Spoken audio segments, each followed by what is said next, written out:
Hello YouTube, today we are unboxing another nano tank, and this one is going to be far better than the last one I unboxed. Night and day difference. So stay tuned and let's take a look.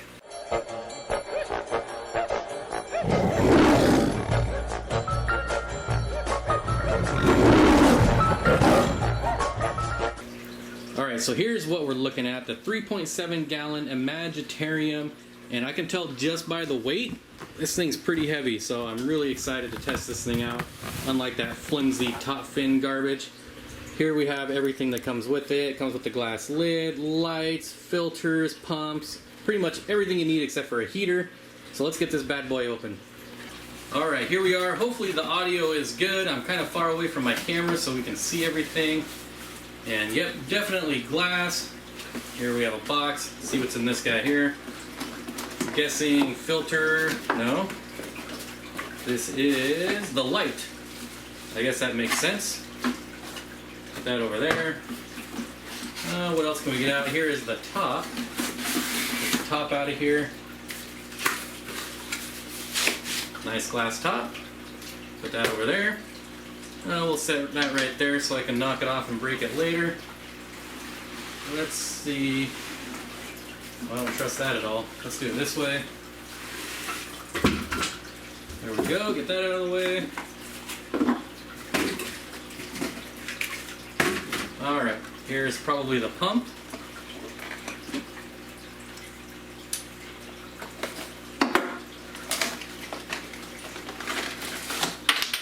Yep. And our adapter, put that over there. There's our tube, instructions, and so it looks like we have two filter pads, kind of carbon type stuff here. Actually, this is carbon. And then we have a nice sponge filter over here that you can't really see, or I can't pull it out either, but it's in there here. How about that? It's right there. So I will say that the back compartment here is probably a little bit bigger than it needs to be. If you look at it, it's actually a pretty big section of the tank, and we don't have a ton of space to work with here. This is probably a good 3 inches, and really, I mean, you can move that back easily another inch and still have plenty of room for filtration. Alright, so we got the brackets for the top. We'll put those over there for later. Get that out of here. Of course, the pump has suction cup. Now, the pump does have a high and low switch here. Obviously we're doing a Betta, so we want to put it on low. So the pump is going to sit on the back like this. Put in your first adapter, screw this thing on, well, push it on, you don't screw it on. Then we're going to do this here. There we go. We'll put the nozzle on like so. Easy peasy stuff here. Hopefully the light is not as bad as the other light from the top fin, because that thing was just terrible. We'll see though, that's why we're doing this, to test it out. And there we go, it's that simple. We'll get the light plugged in for now and see what it looks like. There you go, now the light has a couple different modes. It's just touchscreen here. You can do the blue lights, you can do the blue and white, or just the white. I personally like all of it on. And that's it. So here we are, a little closer look. Pretty nice. I'm really excited to try this out. Like I said, it's got a really big back compartment here, but you can see the sponge in there. My only thing that I wish was better is the bracket for the light needs to extend it out a little more. Because right now it's like right above the divider here, and it needs to be like out here. That would be one of my only complaints on this thing. Overall though, I am really happy with this aquarium. I'm really anxious to get some water in it. I gotta find a place to put it first though. Alright, so here we are. I did find a bag of Floral Max by Carib-C, so that's what we're gonna use as a substrate. Should help with the crypts quite a bit. So I'm gonna bust that open, clean it out, and then we'll get it in the tank here. So we are back. I got the substrate here. I took it, rinsed it out. All I did was put it in this shoebox and ran a hose through it for about 5-10 minutes. And it's not really clean, but it's clean enough for now. So we're going to get that over here.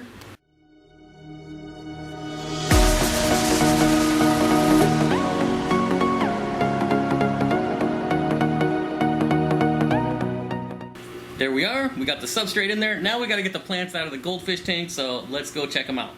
Alright, any excuse I can to get these fish on camera, I'm going to do it because I love them.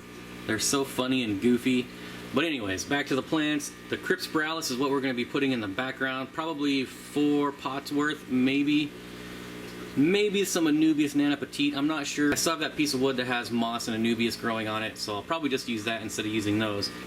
But let's just take a minute and look at these water cows. Ooh, I really like this one. Oh, that one's not bad either. Hey, where'd he go? There he is. Yeah, there he is. Oops. Anyways, I could sit here and watch this all day. I need to get back to work. Alright, and now for the biggest pain in the butt part. This is the one thing I hate about potted plants. As you can see, I'm not too terribly gentle. Crypts are pretty strong. We're going to rip a lot of roots, but that's just part of it. It's going to happen. A lot of people actually trim the roots as well. I, for the most part, don't. Looks like I'm going to get 4 pieces out of this. But I'm going to get to work on doing all of these, and then I will check back in.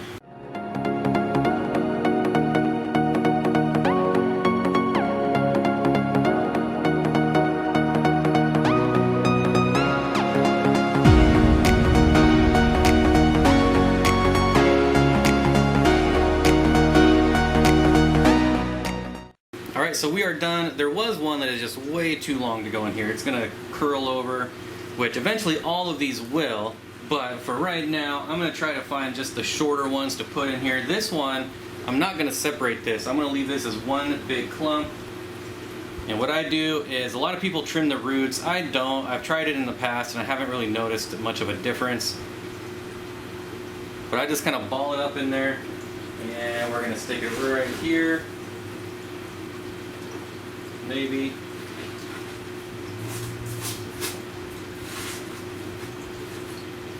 There we go.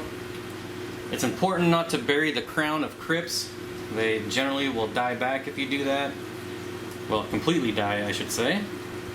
So again, just take it and I ball it up like so.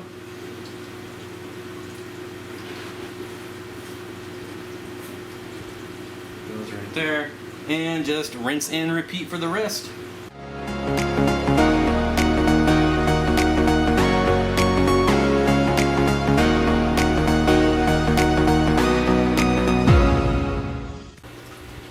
Alright, so we are done. We got the background plant in there, the Crypspiralis. Now I'm going to add probably about halfway full of water, and then I might put some more substrate in there and try a foreground plant, like dwarf chainsword might work well. I'm not sure, but I'm going to get this filled with a little bit of water, and then we can decide, well, I can decide what I'm going to do as far as a foreground, if any. As you can see, I did fill it up with water all the way. I'm not going to go with a foreground plant. After getting the water in there and the lid on, there's just not enough light to do any type of foreground plant in here. We can try some dwarf hairgrass just to see if it'll make it, but I'm not sure if I want to do that. I mean, I do have some extra, so I might try it just for funsies, I don't know. I'm going to let this run for a little bit. We do have the sump going back here. You can kind of see, you know, it comes in here, goes up there, goes through the sponge, and then back out this side here. So we're going to let that run for probably an hour or two, let it clear up, and then I will check back in. Alright, it has been a few hours. We are checking back in. You can see I added a piece of wood in here. You can see it barely has a little bit of moss growing on there. That is Java moss, unfortunately, which is my least favorite moss, but still super easy to grow, so it'll spread across that wood. Should look pretty nice. And we are ready to reveal the fish that is going in there. And here he is. You guys may remember this one from the 2 show Betta fish I bought.